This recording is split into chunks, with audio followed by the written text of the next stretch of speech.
you have to shave it to keep it clean. That you always tear with your first baby. From Keeping Up with the Kardashians, pineapple makes it taste good. Hey, what's up everybody? Welcome back to my YouTube channel. I'm very excited about today's video. I think it's gonna be really entertaining. If you're new here, welcome to my channel. I am Dr. Ali, I'm an OBGYN, and here on YouTube, I make all things related to women's health. We talk about pregnancy and periods, and I share my life with you as an OBGYN. If you wanna become a part of this family, go ahead and hit that subscribe button. It would mean the world to me. As you can tell from the title, today we're gonna talk about vaginal myths. So over on Instagram, I shared a reel talking about different red flags that we hear pertaining to women's health or vaginal health or anything like that. So I thought it would be a fun idea to hear what vaginal myths you guys have heard. So I put a poll up over on my stories. I got a lot of responses from you guys. I screenshotted them all. I haven't even read them yet because I wanted to do it live with you guys. I'm gonna be going through some of these and we're gonna figure out together if this is a myth or if it's actually true. I love doing stuff like this because I think it's fun, entertaining, and we're gonna learn together more about our vaginas because vaginas are an amazing organ. Okay, so enough of an intro. Let's get into the video. This is like my favorite part. I really like this little song dancing segment I've put together.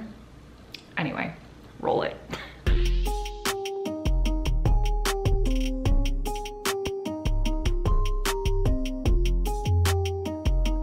All right, so let's just get started. Even if some of the questions or the myths are not specific to the vagina, I think I'll probably just cover them and we'll just see what we get.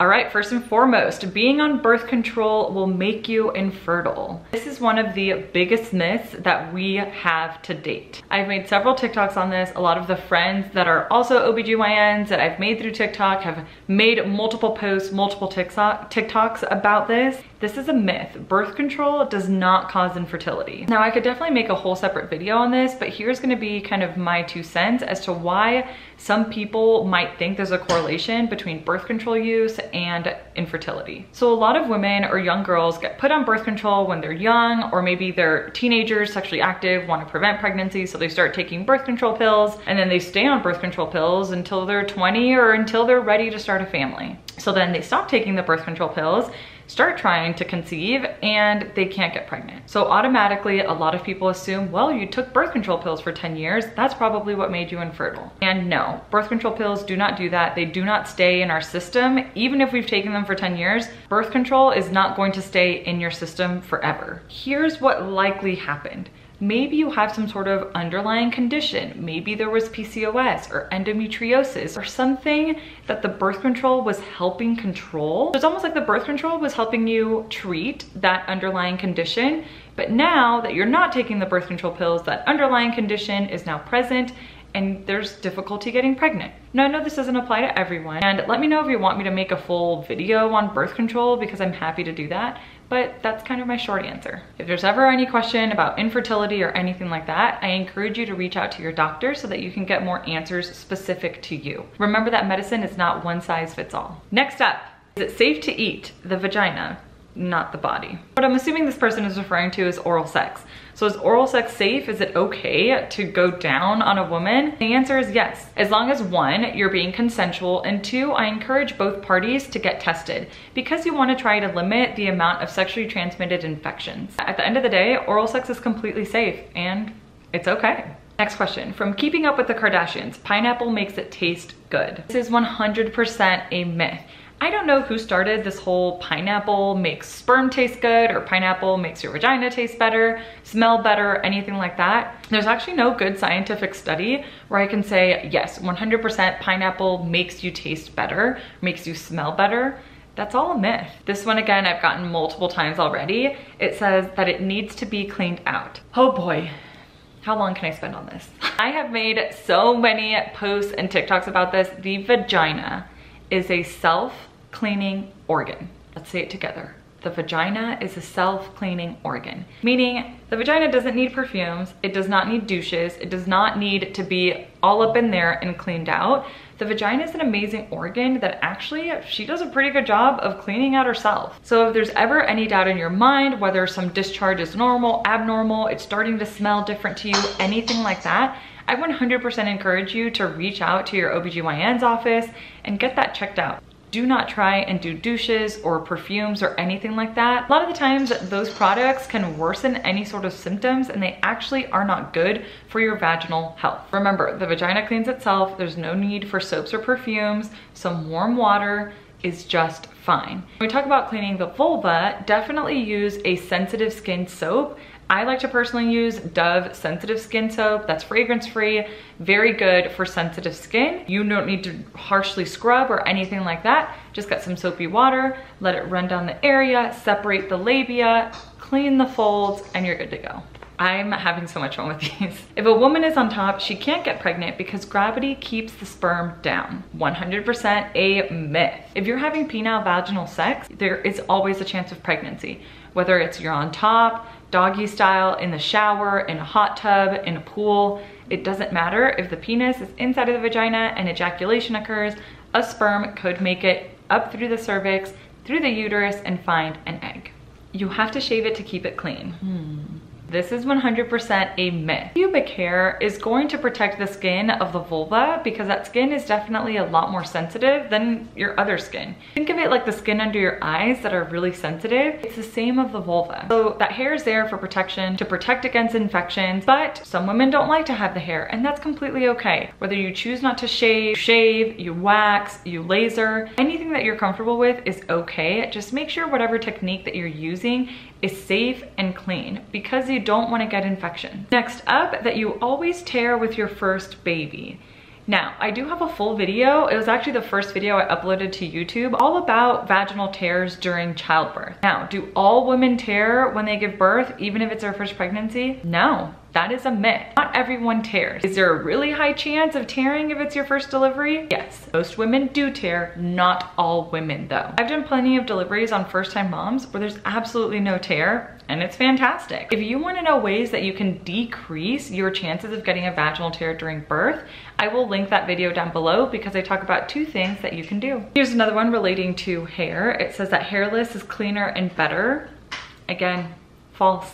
Washing with bleach. Please do not wash your vagina with bleach. Please do not wash any part of your body with bleach. That is not okay, and please don't do it. That would, oh God, don't do it. Douche after sex. This one I get asked about a lot. And no, you do not need to douche after sex. Like I mentioned before, the vagina is a self-cleaning organ, meaning it doesn't need your help. Even after intercourse. Douching can lead to infections like a yeast infection or BV called bacterial vaginosis, and we want to prevent those. So no, there's never a need for a douche. My mom scolded me for using a menstrual cup because it stretches my vagina. You can continue to use your menstrual cup. This does not stretch out the vagina. The vagina has the ability to stretch and change. It changes from when we're little to then we hit puberty, when we become sexually active, when we get pregnant, during childbirth. The vagina changes throughout all stages of life, and by using a menstrual cup or using a tampon, it is not going to stretch out the vagina. You can safely continue to use it. A popular influencer used green yogurt to help a yeast infection. Yes, I think I know exactly what influencer you're talking about. And I've seen multiple videos on TikTok where women are putting yogurt inside of the vagina to help clear up a yeast infection. Please, I urge you to not do this. This is not recommended. There's no scientific data where it shows that this is beneficial, and this could lead to more infections and cause more issues. So please do not put yogurt, do not put any sort of food inside of the vagina. I promise you, your vagina does not need it and does not want it either. If there's ever sort of any doubt in your mind on whether or not you have an infection, it's best to go get checked out. A lot of these home remedies aren't a good idea. Along the same line, someone said yogurt or garlic up there. Don't put garlic up there. It is, no, just do not do it. That your vagina turns blue when pregnant. Now, no, your vagina does not turn blue, but your cervix can actually turn blue. During pregnancy, the cervix itself can turn blue. This is what's called the Chadwick sign. This is due to the fact that when we're pregnant, the uterus and the cervix are going to get more blood flow, so that increased blood flow actually causes the cervix to look blue. I think it's pretty cool.